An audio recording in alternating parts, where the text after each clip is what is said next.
So good morning everyone. Good morning mom. We are in the group 2 and now we'll be going to discuss the global economics. Today I will be giving you a little introduction about our topic. Now let's talk about it. What is global economics?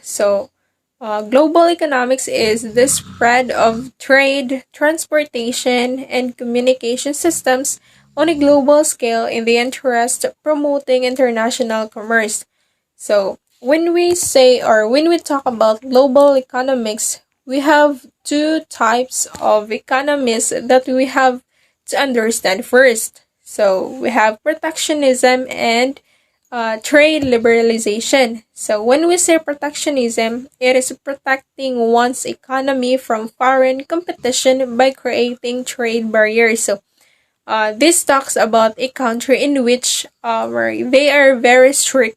They um, they protect their country from competition by the other countries. They are into restrictions gid no, then while ARISA trade liberalization, it is the opposite of their protectionism. So it is reducing trade barriers to make international trade easier between countries. If ARISA protectionism, they create trade barriers in order to protect their countries from different countries. ARISA trade liberalization, they reduce or they eliminate mga trade barriers or what we call as tariffs in order to kanang more communicate or kanang to export or to import products ba or bisag unsa from other countries.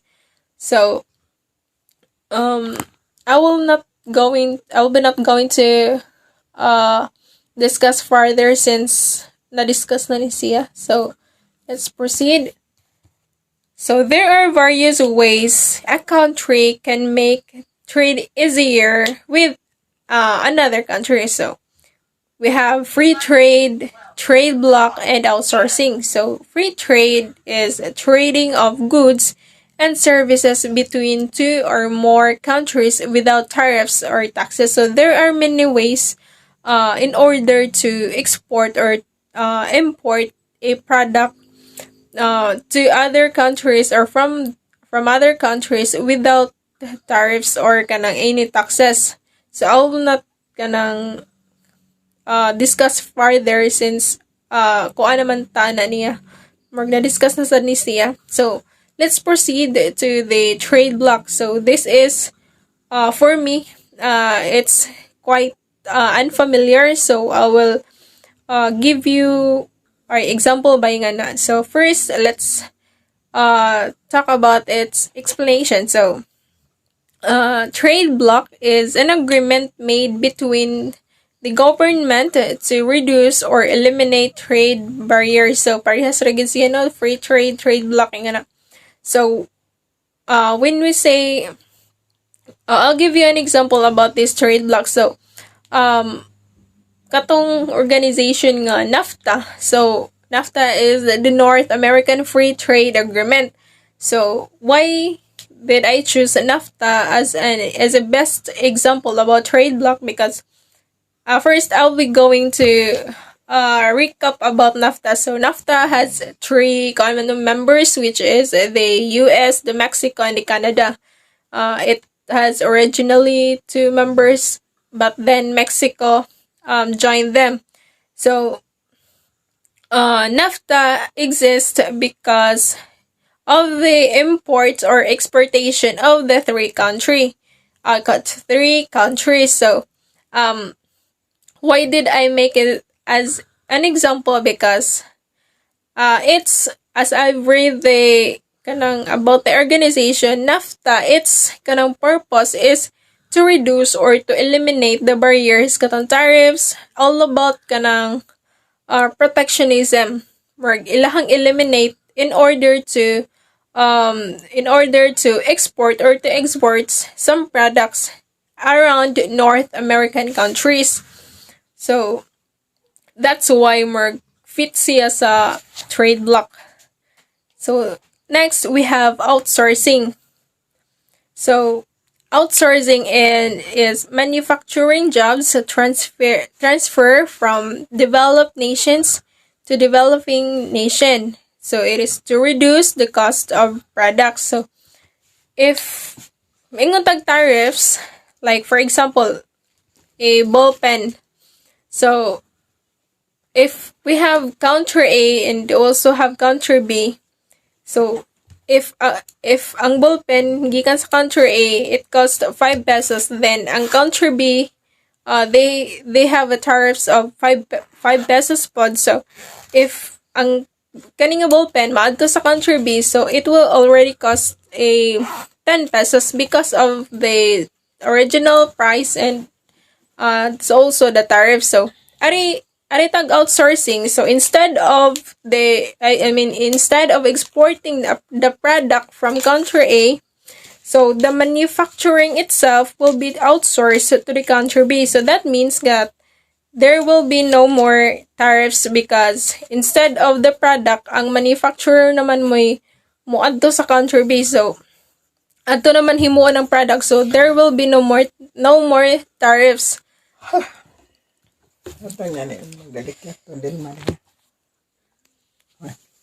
So global economy demands the states to conform to the rules of free market capitalism. So government austerity comes from developments of organizations that cooperate across countries such as WTO and regional agreements such as NAFTA, as what I discussed a while ago, the European Union or the EU, and the Association of Southeast Asian Nations or the ASEAN. So that's for the introduction, and my other group mates will discuss the rest. Thank you for listening. So, good morning, ma'am. Good morning, classmates. So, for neoliberal economics or neoliberal capitalism, it started in the 1980s. It focuses on free trade and dismantling trade barriers. It made sure that governments did not impose restrictive regulations on corporate presence, as well as on the free flow of capital and jobs. So, neoliberalism is a term used to describe the 20th resurgence of 19th century's ideas associated with free market capitalism. So it is also the dominant ideology permitting the public policies of many governments in developed and developing countries and of international agencies such as the World Bank, International Monetary Fund, World Trade Organization, and many technical agencies of the United Nations, including the World Health. So free trade was seen as the ideal or the normative belief that is the base economy is one where there is free trade everywhere. Low standard that would interfere with the flow of capital in a particular country, including environmental regulations, were deemed to discourage economic growth. So for the free trade, so it is predominantly advocated by the political parties that hold economic liberal positions, while economic nationalist and left-wing political parties generally support protectionism, the opposite of free trade. Then also it increases the prosperity of all Americans and the citizens of all participating nations by allowing consumers to buy more, then better quality products at lower cost. Then also it drives economic growth, enhanced efficiency, and increased innovation, and the greater fairness that accompanies a rule-based system. Then neoliberal economics requires a state to cooperate in global market through the free flow of capital, the privatization of services, and fiscal austerity or constraint. In turn, the government's role is diminished as it relates to the market. So why they is like this organization like World Health Organization or International Monetary Fund was being included in neoliberalism. So it is because it characterized in terms of its belief in sustained economic growth as the means to achieve human progress. Its confidence in free markets as the most efficient allocation of resources.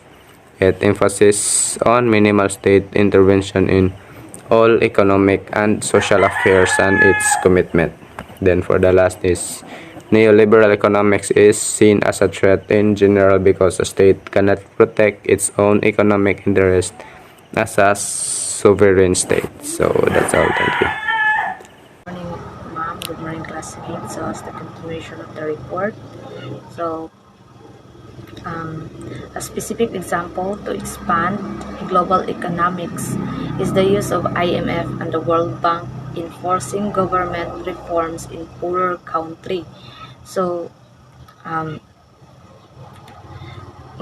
why is it that in expanding global economy, they use IMF and the World Bank just to enforcing government reform in poorer country. So may tag reform, so ngano man nga ila mang usbon, and then they use the IMF and the World Bank. So the World Bank group works with developing countries to reduce poverty and increase shared prosperity. So that's the goal of the World Bank, to reduce poverty and increase shared prosperity, while the IMF or the International Monetary Fund serve to stabilize the international monetary system and acts as a monitor of the world currency.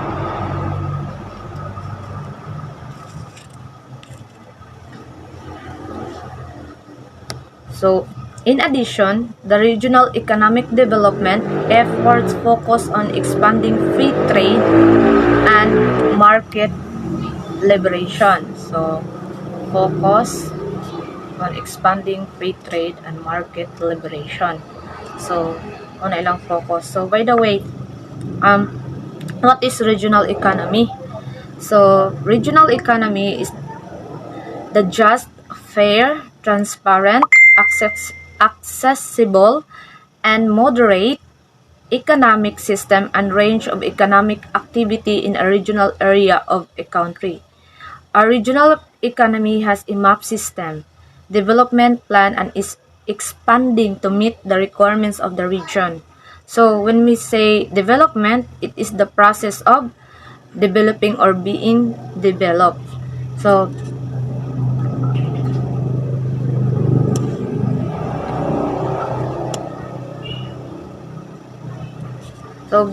business in developed countries put their factories and pay people to build factories and produce goods in developing countries worldwide. So, mo na rason no nga magbutang sila factories, butang nila sa usa country, bayad sila tao para mo build ana nga factories, and then after pag-build sa factories, produce na sila good in developing countries worldwide. So, why do companies set up factories in developing countries? So, international companies sell their products worldwide, but many manufacture their goods in developing countries. So, also, government in developing countries often give international companies incentives such as lower taxes and fewer regulation to persuade them to set up factories.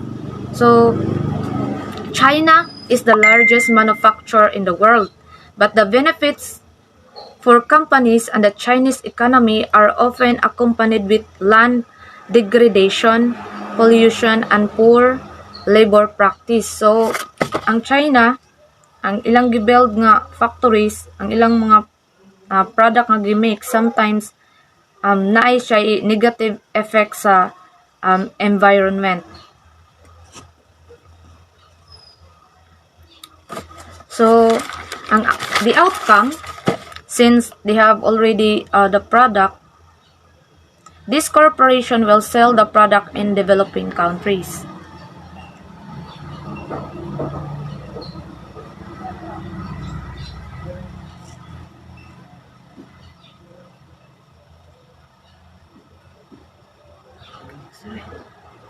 Okay.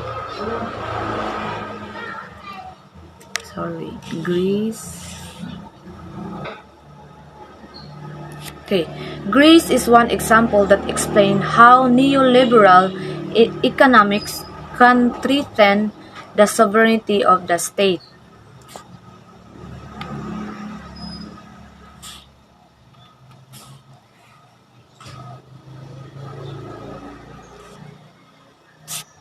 Okay.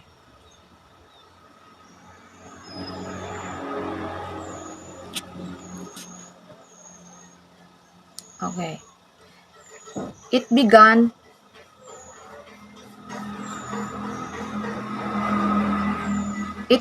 in 1981 when Greece joined the EU.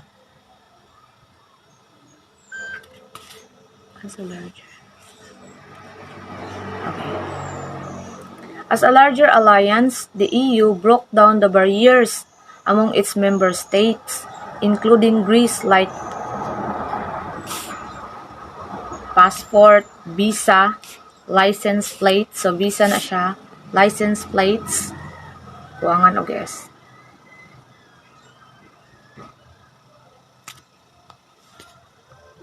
Next slide. It allowed people to travel across European borders and encouraged economic cooperation and collaboration of member states.